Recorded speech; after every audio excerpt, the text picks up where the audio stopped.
work have you been putting in outside of this facility, and what are your expectations for your role this year? I've put in a lot of work, coming in, as a freshman, you got to earn your stripes. Put a lot of work in, wake up in the morning, come here, stay after practice, do everything with the team, build chemistry. And, I'm ready for whatever role. I want to be on the field as much as possible. Yeah, it'd be great for me to be out there day one, but whatever the team needs, so I'm excited for it.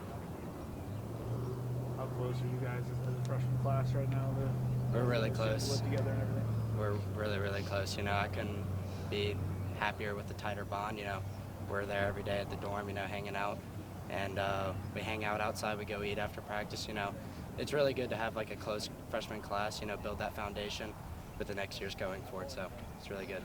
Middle infield, coming into this year is kind of wide open for the most part with some guys not here anymore. Hunter Haas plays short a little bit, Sean McLean and things like that. So as a freshman, how does that motivate you every day when you're here trying to solidify your role? It's really motivating. Like you said, it's open. I knew that coming in the recruiting process, so it's definitely something to put in consideration. And play shortstop for a school like ASU, it's a dream come true. Even though it's not solidified, there's a shot, and that's all I need. So I was really excited for it, and I took advantage of it.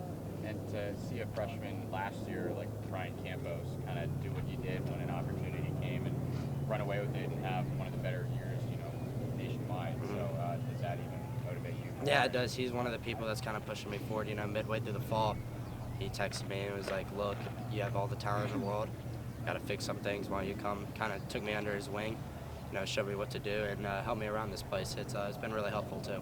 You say a dream come true, and obviously culture is preached heavily in this program, in part because of the history. As a newcomer, what does it mean to be here? It's cliche, but it means everything to be here. Willie's been amazing. He's really put a culture in here that we need. It's not just a lackadaisical come out. You get to come here and then you get to go play pro ball. You're here for a reason. You're here to compete. You're here to win. We haven't won one since 2010. That's our goal every day, to come in and put a 2023 up there. So that's our goal. Absolutely. And then with open house tomorrow and having the alumni around, how do you think that'll help kind of instill that Sun Devil pride with you as newcomers? It'll be really helpful. The fans here, they love ASU baseball, and we understand it. We've been told that, but we haven't really been able to experience it firsthand. And this open house will be really good for us to kind of get the feel with all the guys, or girls too, everyone coming out.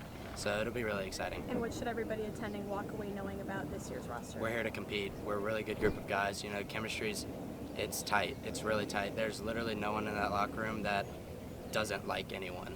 It's amazing. It's good coming in, especially as a newcomer, coming in, walking in, knowing every day that you get to play with a group of guys that you love. So it's really good. And 21 days until opening day. How excited are you that you're inching closer and closer to that day? It's really exciting. I go to bed thinking about it every night. It's something, like I said before, it's a dream come true. Putting on a Devils jersey across on February 17th versus San Diego State.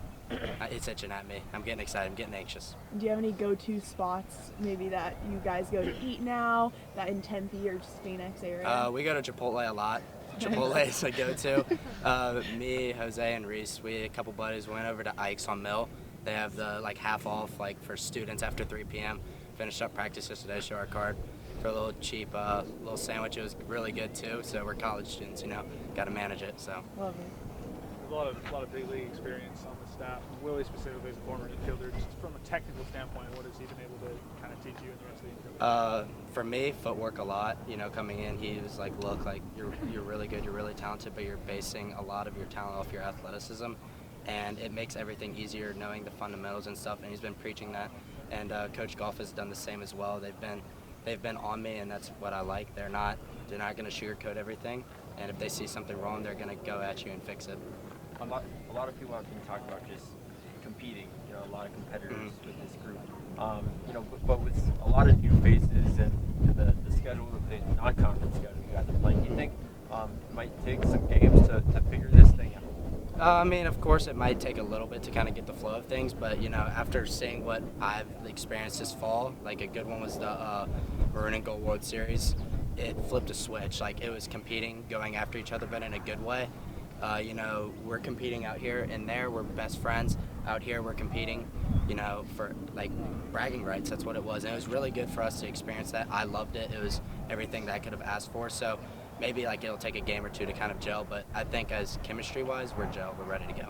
With you know, ball reps and things like that you've gotten middle infield here before it actually gets going. When you look over at the Wall of Honor and see something native up there, especially in the middle infield, how does that, you know, kind of fire you up and just settle in that this is real? No, there's a legacy here. You know, Sean McClain, he just left. He went to the Dodgers, and he DM'd me and texted me stuff. He's like, look, just be you, play how you do. Don't do anything too extra. And Coach Blumey, he's done the exact same. He pulled me to the side the other day and said, don't do too much. Just be yourself and we'll be all right. Luke, how validating is that coming from, you know, a guy like Sean who accomplished so much here and, you know, how validating? It's really validating. It's kind of comforting too, you know, kind of like coming into the shoes of Sean McClain. You know, his brother's over here, but so it kind of was a little bit easier. But, you know, knowing him, the past shortstop, it was really helpful. Like I said, very comforting, and it allowed me to kind of like step foot on the field and just get really, you know, relaxed. The field as a whole, it seems like there's a lot of interchangeability, a lot of those guys who can kind of plug and play anywhere. You seem to be one of those guys who's in the middle. What are your impressions of that? It's really good. We have a ton of guys that can literally play anywhere in the infield. Like in practice, we're taking reps everywhere. It's really helpful for the team as well. So if one guy goes down, the next guy will be able to step up and compete to the same ability. Last year, 1 through 9, the road would often say that really they could put the lineup in and more than like any guy could play 1 through 9, things like that. Where do you kind of envision yourself, you know, at the plate, you know, hitting the 1 through 9, the contributions you can make maybe on the base paths as a base runner? You know, I think I'm a great base runner. That's what I did really well in high school. I think I have plus speed. Wherever in the lineup's good for me. You know, I can fluctuate wherever. I believe towards the bottom of the line, just kind of earn my stripes. We have All-Americans coming back, and I'm all for it. I want to win. So if I'm batting ninth, if I'm batting leadoff, if I'm batting fourth, whatever, I'm fine with whatever. And Luke, you know, just as a new face, you know, give us an idea of what kind of person you are off the field, what you like to do around campus in your free time. I like to hang out with my guys, you know, kind of off of a baseball field. It's really comforting hanging out with them more than you're just not just a baseball player. You know, that's one thing, I guess, kind of a narrative is, oh, you play college baseball and that stuff. I'm a person, I'm a human, I have feelings, I have emotions, I love to do things. I like to play video games, I like to hang out, I like watch movies, do all that stuff. And doing that with all the guys in there, it helps like off the field and it helps on the field too. So. Because everything goes according to plan, you're playing 65 plus games this year. Obviously, coming out of high school, you've played nearly that long. Do you think you're prepared for what I think I'm ready. Ted